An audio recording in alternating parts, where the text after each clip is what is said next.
Commissioner Gordon. Bane has escaped. The door to greatness was never meant to be unlocked with convenience. It was meant to resist you, to stand in front of you with blood on its handle and scars on its frame and ask, "How bad do you want this?" That door has a toll, and ease is never accepted as currency. You want the life that few have? Then be prepared to walk through what most will never even approach. The pain, the failure, the doubt. It's not a side effect. It's the entry fee. And most turn around because they thought passion would make it easier. But passion without perseverance is just a hobby. The real ones, the dangerous ones, carry on after the passion burns out. They keep moving when the only thing left is hunger and grit. That's the line. That's where ease vanishes. That's where the fire begins. Comfort is the enemy that wears the face of safety. It promises you warmth but sells you mediocrity. Every person you admire, every name etched into history, every legacy forged in blood, they made a decision to suffer, to struggle, to climb when every muscle screamed no, to show up when there was no applause, no paycheck, no reassurance, just the whisper in the dark that said, "Keep going." Most people never hear that whisper because they stop at noise. But if it was easy, that voice would be loud. It would be on every street corner. It would be mass-produced. But it's not, because this path is not for the crowd. It's for the few who have the will to walk alone. You want to be elite? Stop asking for permission to struggle. You want something rare? Then do what the average man avoids. Wake up early, show up tired, train through discomfort, work without guarantees. Because everyone loves the result, but they hide from the process. And you, if you're still here, are not like them. You don't flinch at effort. You crave it. Because you've realized effort is the only mirror that tells the truth. You want clarity? Pick up a weight. Fight through a deadline. Sit with your own mind for hours without numbing it. The truth about who you are will scream at you, and it will hurt. But it will also refine you. Ease is a siren song. It sings of shortcuts and satisfaction without struggle. But behind that melody is death of dreams, of drive, of discipline. Because ease does not sharpen you, it dulls, it erodes. It turns potential into ashes. The hardest thing you'll ever do is resist the temptation to settle. It will call to you every day, with comfort, with distraction, with fake praise. And every time you say no, every time you walk past it without blinking, you become more dangerous. You earn your edge. You evolve into something that cannot be bought, coached, or inherited, only earned, through sweat, through silence, through sustained suffering with no spotlight. There's a reason so few reach mastery. It's not talent, it's not luck, it's tolerance. The tolerance for doing the same thing over and over without reward. The tolerance for pain that has no expiration date. The tolerance for isolation so intense that even your own voice begins to doubt you. But that's where the real battle happens. In the shadows, in the repetition, in the thousands of hours no one will ever see. And that's why you must never compare yourself to the casuals. They left the path the moment it got hard. You're still here because something inside you refuses to bow to ease. Most people chase what feels good. You chase what builds. And that distinction, that split in values, is the exact reason they will forget you, and the world will remember your name. Because you didn't quit when it got inconvenient. You didn't negotiate with your pain. You made a pact with it. You told it, "Break me if you must, but I will not leave this mountain." And pain respects that. Pain will break your body, but it cannot touch a mind forged in purpose. And eventually it stops fighting you. It becomes your partner. Because pain knows only you were worthy of it. You want shortcuts? Go back to the crowd. They'll sell you motivation, hacks, templates, tricks. They'll talk about 10 steps to glory while avoiding the first one. But you're not here for ease. You're here for elevation. And elevation requires gravity. The weight, the drag, the constant pressure that makes every step feel earned. That pressure turns bones into steel. It turns breath into battle cries. And those who learn to love it become gods among mortals. No one claps for you on day 30. No one celebrates your sacrifice when it doesn't look glamorous. But keep going. Keep stacking the days.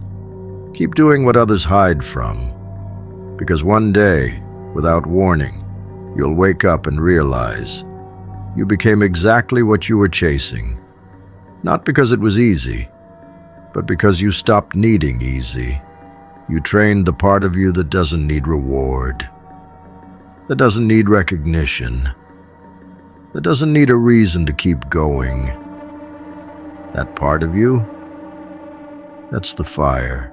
And fire doesn't ask if the path is smooth. It devours whatever's in front of it. That's your role now, to burn through excuses, to turn hardship into heat, to rise through friction, not despite it, but because of it. The pain you're carrying now, that's the price. Pay it.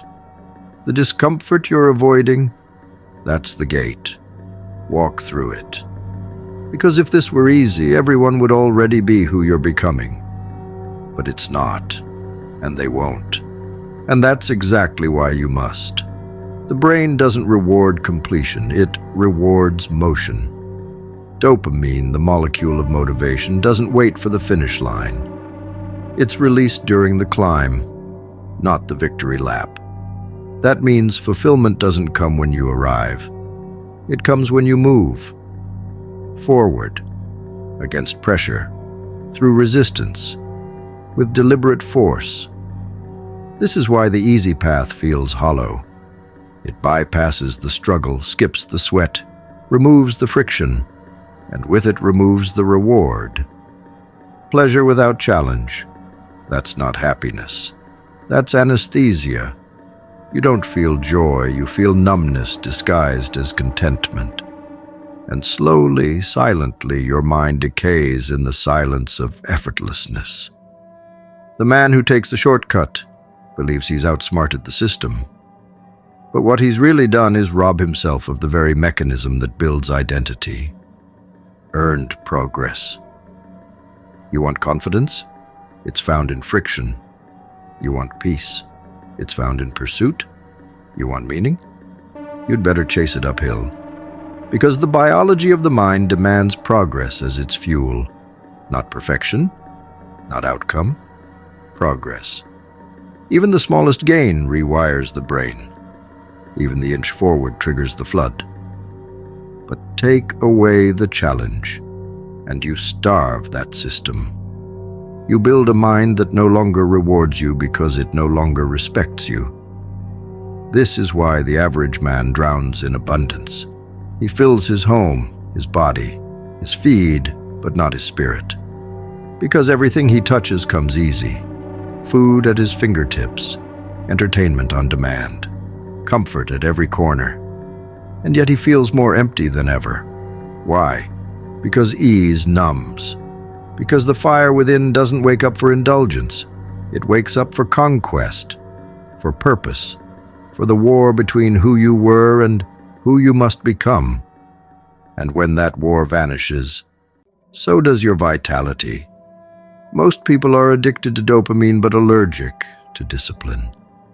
They want the feeling of reward without earning it. But dopamine without meaning turns into dependence. It teaches your system to expect without effort. to crave without action. And over time, your mind begins to rot in its own abundance. You no longer chase anything, you scroll. You no longer move, you drift. And each day becomes a cycle of artificial highs and empty recoveries. Until one day you forget what actual progress feels like. Challenge creates meaning. Without it, even pleasure collapses. You eat the dessert, but it tastes like guilt. You take the break, but it feels like avoidance. You sleep in, but it turns into shame. Because your body knows what your brain won't say. You've stopped earning the reward. And nothing burns the soul more than unearned pleasure. It's a silent corrosion, the kind that kills without bleeding. That's what the easy path does. Not instantly, but inevitably.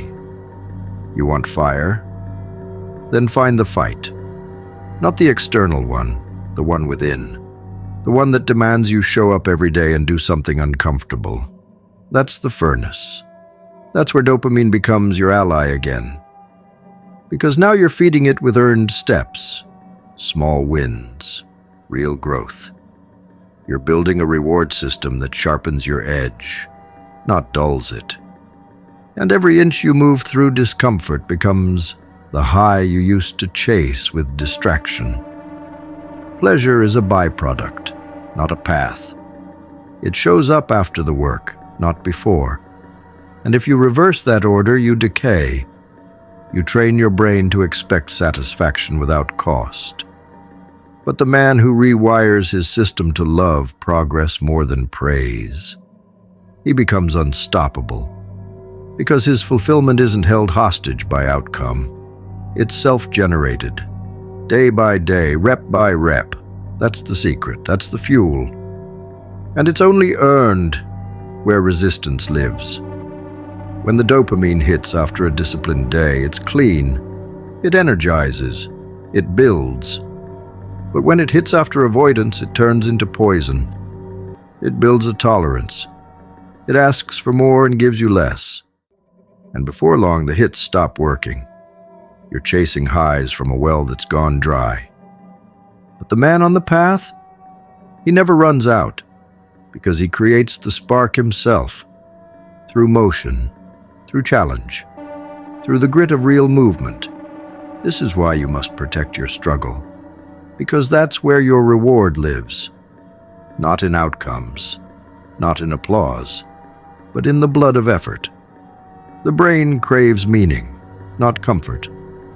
And meaning is only found in motion that costs something, that shakes something loose inside of you, that demands you go further than you did yesterday. Every time you choose the easy path, your brain watches, not silently, not indifferently. It rewires, it adapts, it remembers. It begins to carve a trail where the friction is lowest, where the resistance is weakest, where the challenge has already surrendered. And with every repetition, the path becomes faster, smoother, more automatic. Until one day you're not choosing ease anymore. You're living inside of it, automatically, reactively. The way a river carves a canyon, your mind carves out a neural groove called avoidance. And what once required decision now runs without you. You think you're in control, but comfort has already gripped the wheel. The brain is obsessed with efficiency, not truth, not excellence, just efficiency. It will always prioritize energy conservation over evolution, unless you interrupt it. That's what discipline does. It breaks the loop. It says, I see the shortcut, but I take the long way. Not because it feels good, but because it builds good. Because the long path is where the neural pattern gets disrupted, and disruption is where rewiring begins. Every time you override the pull of comfort, you teach the mind to widen its lanes, to strengthen the road less traveled, to favor the resistance, not run from it. This is the only way out. the only escape from the trap of repeated convenience. If you don't retrain your brain, it will betray you. Not once, not loudly, but daily, quietly. It will whisper justifications. It will reframe avoidance as self-care. It will weaponize comfort as logic. And it will smile as it steals your edge, your ambition, your mission, piece by piece. That's how most men die before their bodies give out. Not from defeat, but from the accumulation of small concessions, small compromises, small acts of surrender dressed as self-preservation. But nothing kills the fire faster than a brain trained to flinch. The man who escapes this loop doesn't do so with motivation. He does it with rebellion, a rejection of the default setting, a defiance of the path of least resistance. He wages war against ease. He builds a new reflex, discomfort as default. He trains his mind to associate pain with progress, fatigue with fulfillment, and resistance with reward. And slowly the brain adapts. The groove changes. The pattern rewires. And suddenly, the grind no longer feels like punishment. It feels like alignment, like home. Comfort, when left unchecked, becomes chronic. It metastasizes. It spreads into how you speak, how you think, how you respond. It makes everything optional. It turns your standards into suggestions, your vision into a dream, your goals into decorations. But when you confront it, violently, consistently, you reverse the damage. You make discomfort the cornerstone again. And that's where greatness breathes. Not in the cushion, but in the fire. You want to know why you keep starting over? Why your momentum dies after a few days? Because you haven't reprogrammed the path. You're using willpower to fight a brain still wired for comfort. It's not sustainable. Until the neural road shifts, you will always return to the shortcut. That's why repetition is king. That's why discipline must be ritual. Because every rep is not just a muscle built. It's a wire shifted, a code rewritten. You have to reframe resistance as identity, not effort, not occasional. Identity. You have to become the man who leans into it, who feels the pull of ease and walks the other way. Not once, daily, until the pattern breaks, until the groove that used to drag you backward now pushes you forward. That's when the fire doesn't flicker, it sustains. It feeds itself. Because the mind, once reprogrammed, becomes the weapon, not the obstacle. Understand this. If you avoid the difficult today, you are training your future self to kneel. You are handing him a life built on avoidance. And when real adversity comes, and it will come, he won't be ready. Because he never learned to stand inside the storm. He always reached for shelter.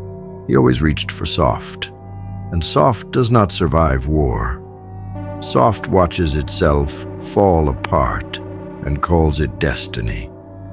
There is no growth without the reprogramming of comfort, no fire without friction. You are either reinforcing the path of weakness or rebuilding the route to power. There is no neutral. Every day you either train the brain to quit or command it to conquer.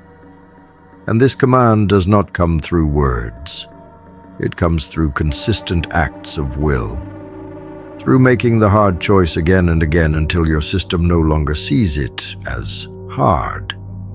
It sees it as inevitable. The ego doesn't fear failure, it fears being seen failing. There's a difference. The ego can handle private struggle, it can stomach secret efforts, closed-door defeats. But the moment failure has an audience, it panics. It gasps. It claws at the exit. Because the ego is addicted to image, not truth. And the image of beginner feels like death. so it pushes you to appear polished, to wear competence like armor, to chase titles before time and shortcuts that promise the illusion of mastery without the burden of becoming. But real growth demands public imperfection. You want to master something? Then be prepared to suck, loudly, visibly, relentlessly, until you earn otherwise. Most people avoid new skills not because they lack ability, but because they lack the courage to be seen without their mask. They'll watch tutorials endlessly. They'll buy the gear. They'll talk circles around the subject, but ask them to perform. Ask them to try. And they vanish. They run back to their expertise, to the sandbox where they already dominate. Because the ego whispers, "Stay here where you're respected." And that's where potential dies, on the throne of comfort. You can be crowned for mediocrity in your domain or crucified for greatness outside of it. Choose the cross. The man who earns scars in public earns skills in private. The early stages of mastery are grotesque. They're full of awkward movements, broken sentences, missed marks. That's the price. That's the forge. And most will never step into it, because they'd rather be envied as static than ignored as in progress. But here's the paradox. Those who laugh at your beginning will one day beg for your blueprint. If you survive the ridicule, if you keep showing up with bloody hands and a straight spine. Because the early grind doesn't just teach the craft, it breaks the ego, and what's left is real, rare, unshakable. You want to be great? Then be willing to be bad first. Be willing to be clumsy in front of eyes that only know how to mock. Be willing to fall in rooms that once praised you. Because the ego wants to protect the old identity. It wants to preserve the illusion of already made. But fire can't burn what you refuse to throw in. And the identity that got you here will not get you there. You have to let it die. Publicly. Spectacularly. That death is the beginning of everything. This is why most experts never evolve. Because their ego holds them hostage to yesterday's accolades. They became masters of what no longer matters. And instead of adapting, they anchor themselves to their past relevance. You'll recognize them. They talk about what was. They defend what used to work. They build monuments to former peaks, while the mountain continues rising behind them. Because climbing again means starting again, and the ego can't stomach that. But the fire within you must, because the climb is the only thing that keeps you alive. Mastery is not a moment. It's a cycle. Every new level demands you become a beginner again, and only the humble will survive that loop. The rest will plateau. They'll get loud, not because they know more, but because they're scared to be outpaced by those who do. But real ones are silent at the top and loud in the lab. They disappear into their next challenge without fanfare, because they've made peace with looking unpolished. They trust the process more than they fear perception. There's a brutality in being new, but there's also a freedom. Because when you let go of the need to impress, you unlock the capacity to absorb. The beginner sees what the expert ignores. The beginner hears what the master filters out. And that openness becomes your edge. You grow faster, sharper, wiser. Because your cup isn't full of pride. It's waiting. It's ready. And that readiness, that hunger, that willingness to fail forward, that's the fire that makes the rest of the world blink. Don't hide your mess. Put it on display. Let people see the version of you that stumbles, stutters, and still steps forward. That's what builds myth Not perfection, but visible persistence. The man who shows his scars teaches others how to heal. And you don't do that by hiding behind polished walls. You do it by bleeding on the floor and writing the blueprint in real time. That's the legacy. That's the echo. Not how you finished, but how boldly you began. So stop curating, start building, stop performing, start practicing. Be the man who isn't afraid to fail in front of the world, because he knows he won't stay there. Let them laugh. Let them doubt. Let them screenshot your missteps, because one day they'll be quoting you. Not because you were perfect, but because you had the courage to be imperfect, publicly, and still continue. So step in, look like a fool, and build the skill. Because the only real shame is never trying loud enough to grow. And when the noise fades, when the mockery turns to silence and the silence turns to awe, you'll know why you chose the harder path. Not for applause, not for validation, but because deep down something in you refused to die easy. You didn't crave attention, you craved evolution. You didn't seek comfort, you demanded confrontation. And that final layer of ego, the part that still clung to being admired instead of being real, burned away in the heat of repetition, of failure, of relentless self-exposure.